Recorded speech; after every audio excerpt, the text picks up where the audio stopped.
When COVID cases reached their peak, the Montana legislature passed a bill altering who had the authority to make public health decisions. Now, almost a year and a half later, in Yellowstone County, a new legislative body is forming with the primary goal of tackling future public health events. The COVID-19 pandemic put local health departments under a public microscope. Mask mandates and public health recommendations have been scrutinized from one end of the country to the next. And that's led to some big changes here in Montana. The law doesn't change the responsibilities of the local board of health or the local health officer in any way. We all have the same responsibilities we had. What's changed is the authority.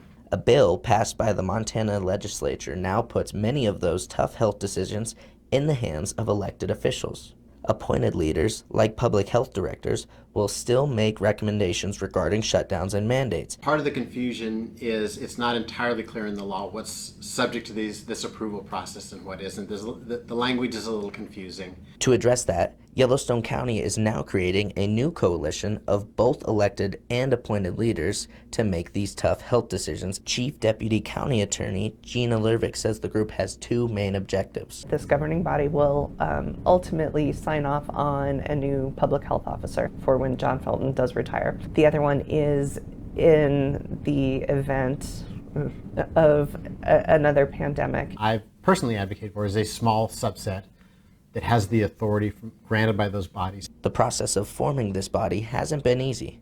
Felton and Lervik have worked to make sure that all communities in Yellowstone County are included. It's important, though, to the commissioners and I'm sure to the cities as well to make sure that everybody's represented. Regardless, John Felton says the health department's mission will remain the same. Our goal is really simple. We want to have a healthy and safe community.